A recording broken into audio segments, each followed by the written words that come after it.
Assalamualaikum warahmatullahi wabarakatuh.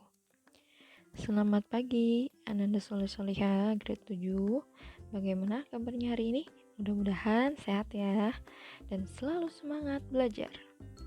Oke, bertemu lagi dengan Ustazah Herla dalam mata pelajaran Ilmu Pengetahuan Sosial. Kita kali ini masuk ke bab 2, yaitu mengenai interaksi sosial dan lembaga sosial. Pada pertemuan kali ini, silahkan disiapkan terlebih dahulu alat tulis yang diperlukan dan juga buku paket IPS-nya bagi yang memiliki. Silahkan fokus ya, fokus kepada apa yang dikatakan Ustazah dan juga yang tersaji di dalam slide. Oke, kita akan mulai kali ini dengan pengertian dan syarat interaksi sosial. Tujuan pembelajaran ini, Ananda harus menjelaskan pengertian interaksi sosial. Ananda harus bisa menjelaskan syarat-syarat interaksi sosial. Ananda harus bisa mengidentifikasi faktor-faktor yang mendasari berlangsungnya interaksi sosial, dan Ananda harus bisa menyebutkan ciri-ciri interaksi sosial. Yang pertama, mengenai pengertian interaksi sosial. Apa sih yang dimaksud dengan interaksi sosial itu? Interaksi sosial adalah hubungan timbal balik dan saling memengaruhi antara individu dengan individu, individu dengan kelompok, dan kelompok dengan kelompok. Nah, interaksi sosial juga adalah proses yang cukup kompleks karena dilandasi oleh beberapa faktor psikologis. Faktornya adalah yang pertama adalah imitasi. Imitasi adalah tindakan meniru orang lain. Nah, imitasi ini dapat dilakukan dalam berbagai bentuk, misalnya meniru gaya bicara orang, meniru tingkah laku orang, adat dan kebiasaan, dan juga cara berpikir orang lain. Dan yang kedua, faktor yang mendasari terjadinya interaksi sosial adalah sugesti. Sugesti adalah memberikan pendapat yang diterima orang lain. Nah, sugesti ini berlangsung ketika seseorang memberi pandangan atau pernyataan sikapnya dan diterima oleh orang lain. Pihak pemberi sugesti ini umumnya orang yang berwibawa dan dihormati. Nah, jadi faktor kedua yang dapat mendasari terjadinya interaksi sosial adalah sugesti. Namun, hanya orang yang ada beberapa kriteria orang yang dapat mensugesti orang lain, yaitu orang yang berwibawa dan dihormati. Nah, kemudian faktor ketiga yang mendasari terjadinya interaksi sosial adalah identifikasi. Identifikasi ini adalah kecenderungan atau keinginan seseorang untuk menjadi sama dengan pihak lain atau meniru secara keseluruhan. Kalau imitasi itu mungkin sebagian, tapi kalau identifikasi, yang namanya mengidentifikasi itu berarti keseluruhan. Meniru secara keseluruhan. Nah, identifikasi ini bersifat lebih mendalam, lebih daripada imitasi. Ya, seperti yang Ustazah katakan barusan. Dan faktor keempat yang mendasari terjadinya interaksi sosial adalah simpati. Simpati adalah situasi ketertarikan seseorang kepada orang lain. Nah, ketika bersimpati, seseorang menempatkan dirinya dalam keadaan orang lain dan merasakan apa yang dialami, difikirkan, atau dirasakan oleh orang lain. Contohnya ya, pada saat teman kalian sedang sedih. Nah, otomatis apabila kalian sudah merasa dekat dengan teman kalian itu, teman kalian tentu tidak akan segan untuk membagi ceritanya kepada kamu. Nah, otomatis yang diceritai itu, orang yang diceritai itu akan ikut merasakan kesedihan temannya tersebut. Nah, itu yang dinamakan dengan simpati. berusaha merasakan apa yang dirasakan oleh orang lain. Nah, berusaha merasakan apa yang dirasakan orang lain ini juga termasuk ke dalam interaksi sosial. Nah, gitu. Dan kemudian yang terakhir, faktor kelima yang mendasari terjadinya interaksi sosial adalah empati. Empati dengan simpati memiliki kesamaan. Namun, apabila tadi simpati ini mendalam sifatnya ya terhadap orang lain dan dapat memengaruhi kondisi fisik dan jiwa seseorang.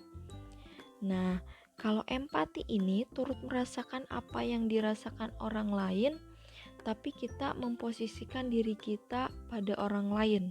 Nah, kalau simpati ini tadi kan cukup merasakan saja, oh ya Allah, dia kasihan ya, oh ya Allah, dia sedang sedih ya ternyata. Nah, apabila empati ini kalian berusaha, ya Allah, oh ya saya kalau misalkan jadi kamu mungkin ya sedih juga gitu kan.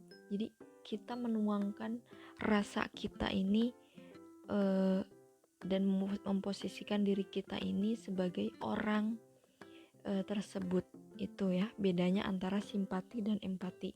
Simpati itu hanya sekedar perasaan saja, perasaan ikut merasakan, tapi empati ini berusaha kita benar-benar merasakan dan apabila menjadi orang itu bagaimana. Nah, itu ya. Jadi ada 5 faktor yang mendasari terjadinya interaksi sosial. Tanpa 5 faktor ini tidak akan terjadi interaksi sosial. Kemudian, selain faktor yang mendasari terjadinya interaksi sosial, nah, proses interaksi sosial ini akan terjadi apabila di antara pihak yang berinteraksi ini melakukan kontak sosial dan komunikasi.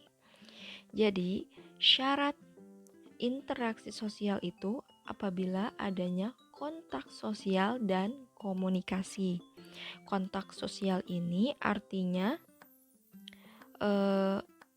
berarti hubungan masing-masing pihak tidak hanya secara langsung, bersentuhan, dan secara fisik, tetapi bisa juga dengan hubungan secara fisik.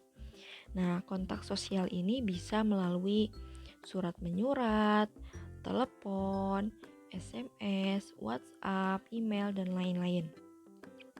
Ini yang dimaksud dengan kontak sosial dan komunikasi ya. Komunikasi bisa melalui verbal, bisa melalui tulisan, bisa melalui juga dengan gestur tubuh atau bahasa isyarat bagi yang tunarungu misalnya ya. Jadi itu dia. Jadi perlu diingat dan perlu ditekankan oleh Ananda semua bahwa faktor terjadinya interaksi sosial ada 5 ya tadi. Diingat-ingat kembali dan syarat terjadinya interaksi sosial hanya ada 2 yaitu kontak sosial dan komunikasi. Nah,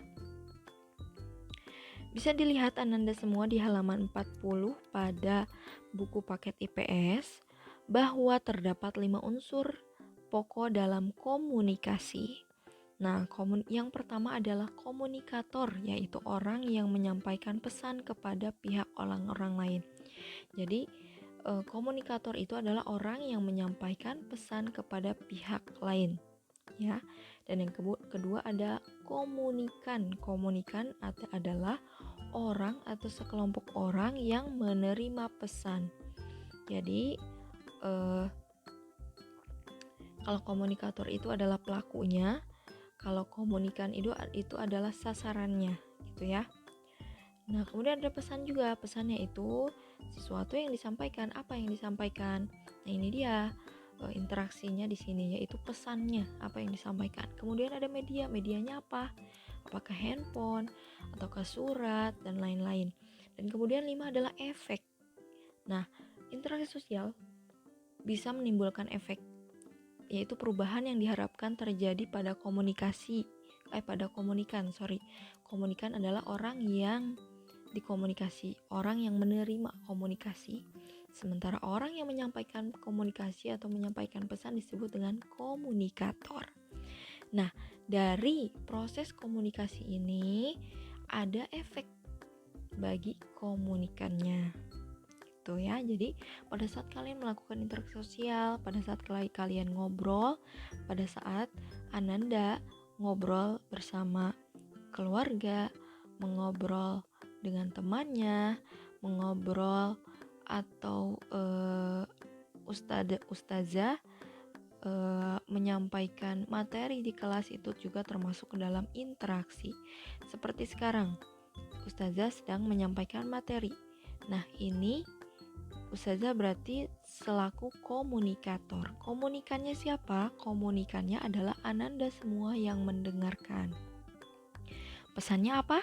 Pesannya adalah menyampaikan pengertian dan syarat interaksi sosial. Medianya apa? Medianya adalah video ya, medianya adalah telepon genggam. Dan efeknya apa?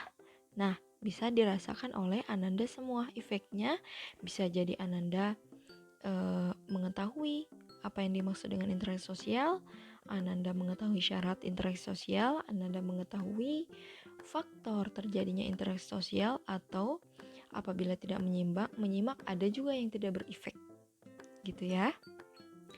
Jadi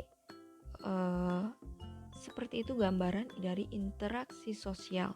Jadi paham ya apa yang dimaksud dengan interaksi? Interaksi adalah hubungan timbal balik. Sosial adalah halayak. Bisa jadi individu terhadap individu, individu kepada kelompok, atau kelompok kepada kelompok. Nah, tidak harus interaksi itu tidak harus antara satu orang dengan satu orang, tapi juga bisa antara satu orang dengan kelompok.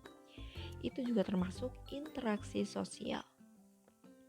Baik Ananda Solihah grade 7, cukup sekian penjelasan singkat dari Ustazah.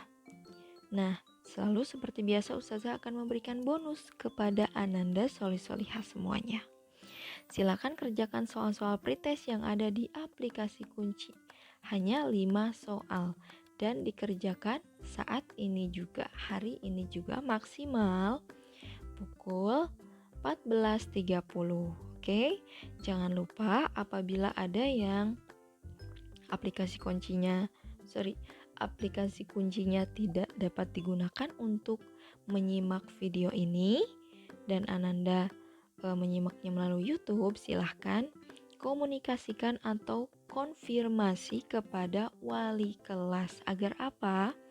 Agar tidak dialfakan, begitu ya. Jelas ya Ananda Solihah? Apabila menonton di YouTube atau ada kesulitan mengakses aplikasi kunci, silahkan konfirmasi kepada wali kelas agar kehadirannya dianggap hadir.